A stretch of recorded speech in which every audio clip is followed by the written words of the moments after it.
pasar con esos dólares cuando los ponga el Banco Central? Correcto. Claro. Iván, ¿usted?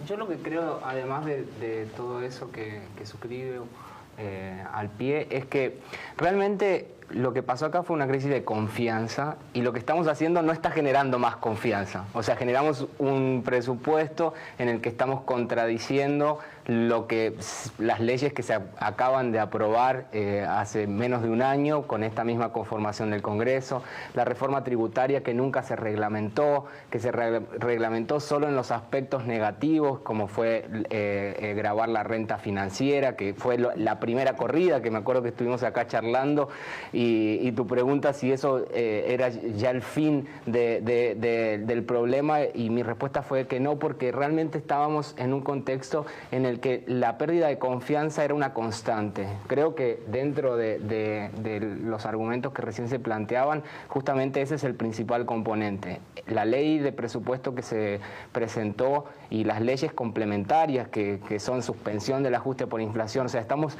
volviendo para atrás sobre los propios pasos que el gobierno había dado en materia de seguridad jurídica, y eso genera no solo desconfianza en el peso, sino desconfianza en el país, tanto para los inversores extranjeros como para nosotros mismos. Yo diría, el no empresario pyme va a estar más asfixiado de lo que estaba. Ese es mucho más, pero el tema el trabajador va a tener menos posibilidades de ingresar al mercado laboral, va a tener rebuscárselas más en las márgenes de lo que pasaba hasta acá.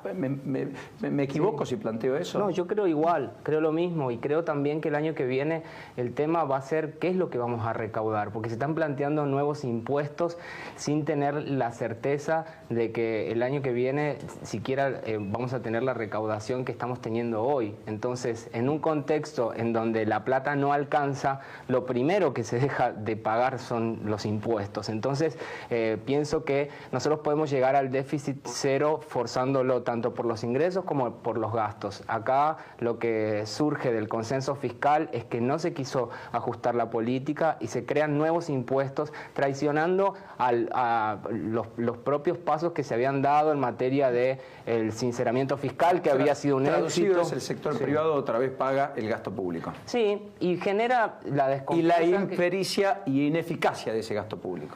Sí, y también genera la posibilidad de que todos aquellos que se habían incorporado al circuito legal después del sinceramiento fiscal ahora vuelvan a estar afuera de ese circuito y hayamos perdido una de las amnistías fiscales más grandes de toda la historia y las oportunidades. Creo que acá día a día estamos perdiendo oportunidades. Antes de que... Iván, yo quiero repasar con vos, hacer un punteo de lo que cambia fiscalmente si el presupuesto se aprueba tal cual está. Porque yo creo que no están dimensionando, Nacho, Lourdes, en el sector privado lo que implica, lo que está dentro. Porque todos decimos, bueno, no se toca en principio el gasto social, aumenta por encima de la inflación si se cumplen los parámetros. El gasto en ciencia y universidades va a estar por encima del 23 de inflación porque prevé una partida que aumenta al 27,7, incluso mayor a la que los rectores pidieron de presupuesto. La obra pública baja el 50% en términos reales. O sea, eso es lo que más o menos han visto. Ahora, yendo al punteo, miren, se va a postergar la suba del 33 al 50% de la porción del impuesto al cheque que se podría tomar a cuenta de ganancias. Sí. O sea, el impuesto al bobo, que es por estar en blanco, emito un cheque, no puedo pagar, digamos, en efectivo, ¿no? Exacto, o una transferencia o lo que fuera, por estar dentro del circuito bancario, ese impuesto que había creado Cavallo. Que había creado de manera excepcional, por eso es importante recordar de los impuestos que se crean con carácter excepcional o temporal y cómo permanecen. Uno de los grandes avances era eso, o sea, justamente el cómputo de mayor porción de lo que se cobra de impuesto al débito y crédito queda suspendido. Suspendido. Después, sí. Impuesto a los sellos, se hablaba de que bajaban de 0,75 a 0,50% como tarifa máxima en la ciudad. En las provincias. En las provincias, perdón. Bueno, sí. Eso quedó caduco porque las provincias requieren de fondos para no desfinanciarse y para mantener... Sí, un impuesto arcaico que no existe en ninguna parte y no en estas... ¿Es un impuesto por poner un sello? En realidad es un impuesto al instrumento, a algún contrato, a cada contrato que se firma. Comprar un auto, comprar una propiedad. Exacto, no importa que esté sellado. O sea, por eso el hecho de tener las dos firmas y que sea un instrumento... Originalmente se había llamado así y quedó así, pero es un impuesto de la época... no hay más posibilidad, como le iban a dar a las empresas, de actualizar y ajustar los balances por inflación, lo cual era lógico, porque de lo contrario estás pagando por ganancia lo que no ganaste. Eso es uno de los puntos, a ver, donde entramos en la ilegalidad. ¿Por qué? La Corte Suprema de Justicia en 97 fallos avaló al contribuyente que ajusta sus balances por inflación. El último fue en el mes de agosto, el último fallo de la empresa Bayer, que le dio la razón al contribuyente, y es con la actual conformación de la Corte. Entonces, estamos yendo sobre algo que ya está totalmente Perdón, Iván, dejado de lado. No se me escapa lo que usted dice. Hubo muchos fallos que validaron que se puede ajustar por inflación. Ahora, ¿quiénes litigan y llegan hasta la Corte para tener ese fallo? Los grandes, no los chicos, Bayer. Con lo cual, estamos condenando al pyme, que no puede litigar, que no puede pagar ese costo, a pagar algo que es ilegal, que la propia jurisprudencia dice que no corresponde, y sin embargo los diputados votan. Lo reformaron en diciembre. Lo reformaron en diciembre con la reforma tributaria. Y que se estableció que si la inflación era mayor del 32%, automáticamente había ajuste por inflación, y este año la inflación va a ser mucha más. No solo que van en contra de la reforma, que se cambia el índice del IPIM, que es el mayorista, al IPC, sino que a su vez se suspende.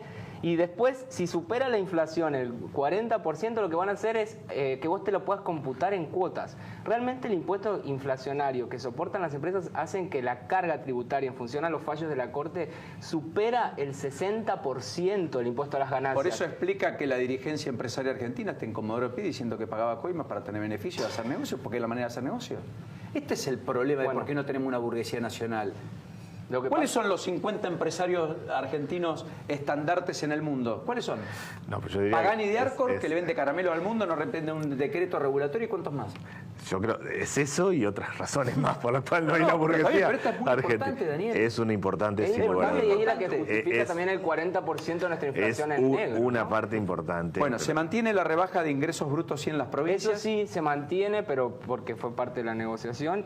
Bienes personales, la alícuota va a poder ser de hasta un 1% a los que tienen bienes en el exterior, buena parte de los que blanquearon. Volvemos a caer en el tema de la legalidad. O sea, estamos realmente en una situación. Este impuesto sobre el patrimonio, que encima en el resto de los países, que son 10 en el mundo que lo aplican, se aplica sobre el patrimonio. ¿Cuál es tu patrimonio? Tus activos menos tus pasivos, es decir, tus bienes menos tus deudas. En la Argentina solamente se grava sobre tus bienes. Entonces, si vos te compraste una casa y te endeudaste, tu patrimonio es cero. Pero igual tenés que pagar el impuesto, porque en este esquema argentino nosotros gravamos el activo, ni siquiera el patrimonio. Bueno, pero y a su vez tenemos la diferencia. El que tiene una casa en Miami o tiene departamentos en Miami, en este contexto de crisis en el que todo el sector de la sociedad, los sectores más vulnerables, la clase media paga impuestos y paga fuerte impuestos, y la carga impositiva se le hace cada vez más pesada, la verdad, estar eximiendo a los que tienen casas en el exterior. No se está eximiendo. Hay una reforma, hay un tema también que es de seguridad jurídica, crear un impuesto, lo que fuera, pero esto de diferenciar los bienes del exterior de los bienes en el país no tienen ningún tipo, y aparte no tiene ningún tipo de no hay legislación comparada. De diferenciar porque están en el exterior o en el país. Porque a su vez te estás contradiciendo con la ley de sinceramiento fiscal, en el que no le exigiste a ninguno de los que sinceró la casa en Miami o los depósitos en Miami de que traigan los bienes al país. Tiene acá, paga BL, paga impuestos, paga no importa, paga servicios. Pero te quiero decir que se lo paga el Estado. Al Estado en el que lo tenga. Pero son hechos imponibles distintos. O sea, la manifestación de la capacidad contributiva del impuesto sobre el patrimonio es la tenencia de una manifestación de riqueza. Que en muchos de los casos, como te estoy diciendo, no hay riqueza porque vos podés estar endeudado, podés estar en muchas situaciones. Entonces, antes de discutir subirlo, tenés que... Iván, un crédito para comprar una vivienda afuera no lo saca con el Banco Provincia, con el Banco Nación, lo saca por favor. Pero ¿qué tiene que ver? Tomar deuda para comprar una propiedad afuera. Bueno, dice eso? Pero sí, una persona que toma deuda para comprar una propiedad afuera no tiene que pagarle. En Estados Unidos te financian, es conocido que el crédito es mucho más accesible que en la Argentina. Es mucho más fácil comprarte una casa afuera con un crédito hipotecario que hacerlo en Argentina. Eso te lo garantizo ya. Pero es un buen debate que plantea Nacho y lo que la política... No, pero a ver, el tema ahí es... Yo no estoy en contra, yo simplemente voy al tema de la legalidad. Objetivamente coincido con Nacho, con el planteo.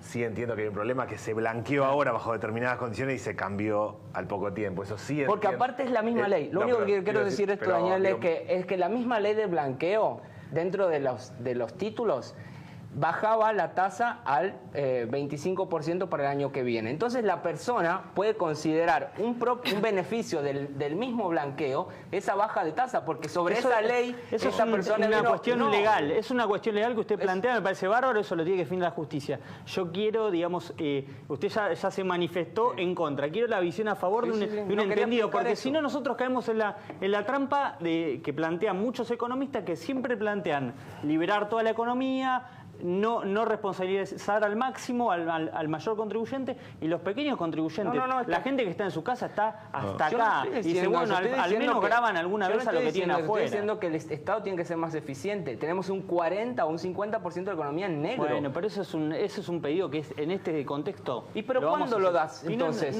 ¿Cuándo das ese debate? No, a ver, solamente una cosita. Recaudó más. Sí, lógico. O sea que hay que ser disruptivo. Hay que ir a buscar al que está afuera, no que está adentro. Coincido absolutamente, pero ser disruptivo es ser disruptivos y equilibrados. No es ser disruptivo y se nos caen 20 millones de personas y vemos qué hacemos, sino seamos disruptivos y atendamos de verdad a la emergencia. En eso requiere otros instrumentos. El tema es cuánto vas a recaudar con esta reforma, con grabar al 1%. Creo que menos que antes. Bueno, por eso, ese es el punto. Si son efectivas realmente o no. ¿Qué es lo que ha venido pasando? Pero si yo no creo nada en esta reforma, claramente. Y de hecho, todo pronóstico que ha hecho el gobierno no le ha pegado ni cerca a ninguno. Tengo que ir a la pausa. Me dicen eso por acusado. ¿En qué momento? No, bueno, pero simplemente lo digo. Es el deber. O damos vuelta a la cosa en serio o esto se complica de verdad. Sí. Y hay que hacer algo muy difícil. Y yo le pongo una morada a una situación que es realmente dramática. Porque, insisto, nada invalida que todo el proceso extraordinario que se vive a partir de las investigaciones que han surgido, del modo que sea, de la forma que sea, pero que está claro que están demostrando un patrón de conducta en la Argentina que tenemos que erradicar para, entre otras cosas, mejorar todo esto.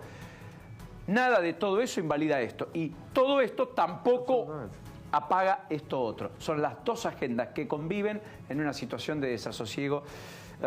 Y todo eso es la Argentina. Y todo eso es la Argentina. Y entre todos hay que ponerle el hombro y salir adelante. Gracias a los dos. Gracias. Muy generosos como siempre.